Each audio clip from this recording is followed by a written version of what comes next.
Gino Brito, can you think of anything more exciting than a championship match? No, sir, I can't. And let me tell you, a few weeks back when Dino Bravo did defeat the great Samu, I was a happy man. Now the belt is on the line. Samu, I believe, is more determined than ever to keep that belt. He's going to be a little more cautious. Well, he certainly does like the power, the prestige, and the money that accompanies being a major title holder. And he knows now, I believe, Gino, that he can't specifically go after the stomach, the midsection of Dino Bravo, that is not the kind of weak chink in the armor of Bravo that it was when Samu gained the championship from Bravo a while ago. He learned that in that last match. He did go after the stomach. It did not have the same kind of devastating effect on Bravo that it did when Samu won the championship. What can we look for from each of them? Well, I'm sure that he and Creechman have done their homework, and they've probably studied the tape.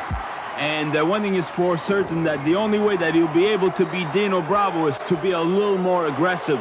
The last match, he gave a little too much leeway to Bravo, and Bravo felt more and more confident. What happened? Samu lost the match. Now he's going to have to wrestle as a champion. Well, it's true, you know, Bravo kind of dictated the pace of the last match, although Samu slowed it down by constantly leaving the ring. However, he likes being a champion. I think he likes that, Gino, just as much as does Dino Bravo. And it's difficult to take a championship belt away from someone, A, who has the caliber of the great Samu, B, the kind of mentality, because he has, Bravo that is, has to contend with Floyd Creechman outside the ring. You know, stranger things have been known to happen, but the champions, let's say, have deliberately gotten themselves disqualified to avoid losing the championship belt. That's right, but right now I believe Samu, what he wants, he'd like to get a good pin on Bravo, which to me personally, now folks, this is only my personal opinion. I don't think it's likely that Bravo will get pinned by Samu. Now, I'm not saying that Bravo can beat Samu either, just that they're two evenly matched guys, and as far as I'm concerned, my heart is with Bravo. Well, you are a long time friend. I mean, you're actually going to sit here and take part in this match with me, Gino?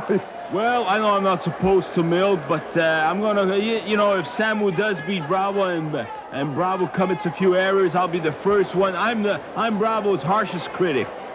But I want Bravo to win for the simple reason that, you know, he represents to me what a champion should be. Well, time will tell. Bravo went for the midsection of Samu. He grabbed Bravo's foot, spun him around, the atomic drop, but holy cow, reversed and given back by Dino Bravo. Hey, judo chop Gino. Samu went over the top rope. Oh, no, that referee cannot be serious. That was accidental. There's no way that Bravo thought that Samu would go flying over the top rope. Well, it was a devastating chop. Samu. I wouldn't be too sure he did that intentionally to go over that top rope, hoping Bravo would get disqualified. Well, I'm not sure if he has or he hasn't. I haven't heard the bell. I'm not quite sure, but it looks like they're going to continue to do battle. They are, and Samu right now, you see how he takes his time recuperating very slowly. His plan did not work. He wanted Bravo disqualified. It didn't happen. He has to keep on wrestling. Well, I think perhaps the referee was admonishing Bravo and telling him to watch those kind of maneuvers close to the rope, that maybe on that time he was not going to disqualify him, but if a similar occurrence happened, that perhaps he would then disqualify him. Is that possible, Gino? Do referees do things like that in the ring? You've wrestled. I don't think so. That referee to me is qualified enough to know that that was purely accidental, if not intentional, on the part of Samu. Well, Bravo wrapping Samu up with a toe hold. I thought for a second there, Gino, it looked to me like perhaps he was going to go for your famous finishing hold, the figure 4 leg lock. Now that is insulting. Right there, getting slapped around like that. Ooh, if Samu ever gets the upper hand again. I'll tell you something. Bravo now wrapping up Samu. It's an Indian deathlock, isn't it? It is. Very painful. A form of the figure 4 with which you are so certainly familiar. the hold invented by the Nature Boy, Buddy Rogers, perpetuated to such great effect by the likes of yourself, the Nature Boy, Ric Flair, among others. That's right, but in your deadlock, the pressure's more on the ankle than the knees, and I'll tell you, if you stay in that position too long, it does cut the blood circulation out of your legs, and that's one good way of losing a match. Well, they would cramp up, wouldn't they? They would, definitely, Milt, and right now, Bravo's got it on real tight and good, and Samu's got to get out of there Is there an escape from the Indian deathlock? I've always been told there is no escape. I would roll. I'd try to roll to the ropes and have the referee break up the hole. Well, the referee was counting on Samu after Bravo had laid a very solid judo chop right across the center of Samu's forehead, and you can see Bravo crawling forward, and Samu did. Just as you advised, Gino, he got to the ropes, and now the referee is going to be forced to call for the break. That's right. The referee now did call for the break. Right now, if I know Samu well, that's right. Outside of the ring, recuperate. Well, that's the way he works, and he thinks, Milt. Hey, it's good strategy. You cannot argue with Samu's having done that, Gino. I mean, slow Bravo down. His legs have to be cramped a little. The pain that was laid in as a result of Indian deathlock. He's got to get back to full use of his legs because Bravo can move and move quickly, and speed as well is a significant part of Samu's arsenal of weapons. That's right, Milt, and I'm not arguing that fact. The only thing is that I'm saying that Samu, as far as he's concerned, he did the right move by going outside the ring. I would have done exactly the same thing. Well, it may slow it down for the fans, and it may, those watching at home and those who were in attendance at the match, and it's not pretty, but it's effective because it looks to me like Samu has the full use of his legs back. He's got his strength, turning Bravo around in the corner and laying the knees into the midsection repeatedly, and a forearm across the back of the head. A good right-hand punch by Samu. It looks to me like he's recovered, Gino, and there's the power of youth. Well, I think right now he's saying, for every slap you gave me, Bravo, here's one back. With interest. The headbutts being laid in. They're devastating in their effect. And it looks to me like Samu's a pretty good puncher, too.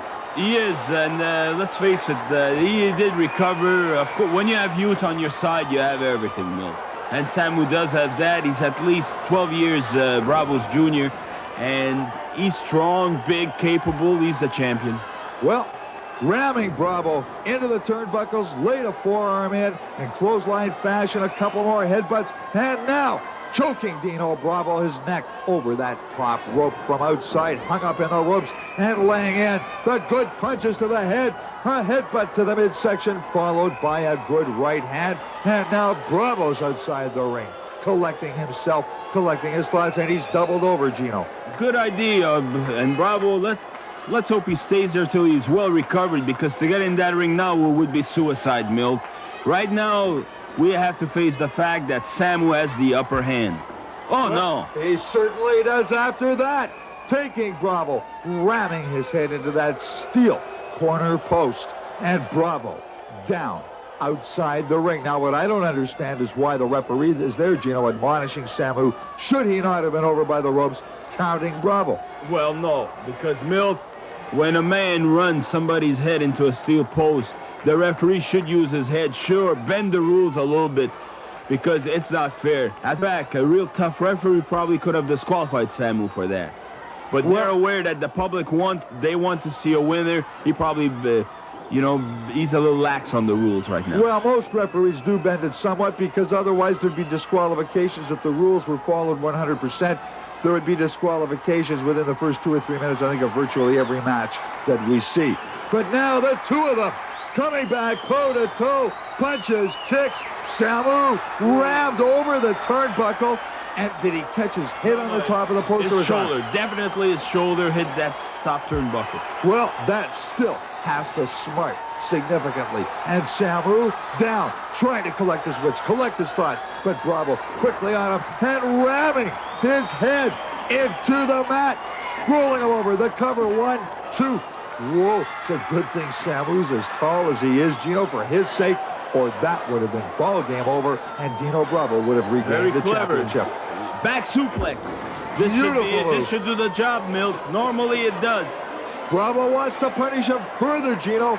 Finish him off just a little more, because I agree, he perhaps should have covered him there, but a beautiful drop kick.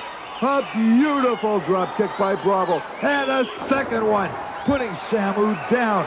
Bravo backing away. Samu to his feet, and there's another drop kick, but this time the referee's calling for the bell, and this time, Gino, it's the second time that Samu was propelled over the top rope by Bravo. This time, the drop kick did it, and the referee ruled against Dino Bravo and has disqualified him for drop kicking Samu out of the ring over the top rope. But why? But why, Milt? Well, I think that perhaps I might have been right, Gino, and perhaps after that judo chop that Samu went over the top rope, as a result of, I think it's possible the referee was admonishing Bravo and telling him to watch tactics and maneuvers like that close to the ropes, where if applied, let's say, with 100% accuracy or power, might propel Samu over the ropes. In this case, it was, what, the third or the fourth drop kick in succession. It was a well-thrown drop kick. He caught Samu squarely on the jaw, and it is possible, if he caught him, let's say, on the rise, that it was the drop kick that did propel Samu on its own out of the ring and over the top rope. But you know something, Gino? It really doesn't matter. What matters... It does matter a lot as far as Bravo's concerned, Milt, because technically, sure, he went over the top rope. Intentionally, no, it wasn't so. But, I mean, you know, the referee's right. Well, I mean, when I say it doesn't matter, I mean the decision's gone in, and it can't be reversed. So, Dino Bravo continuing to lay on the punishment to the great Samu, loses the match as a result of the disqualification for drop kicking the great Samu over the top rope. The great Samu remains international champion. Let's take another look now. There's one of the drop kicks. Samu on the canvas. Bravo really wanted to finish him off, and there, well, you know, Gino, it looked to me like Bravo, let's say, was on the rise and coming up as he nailed Samu on the jaw. In any event, Bravo does not regain the championship of the International Heavyweight Championship.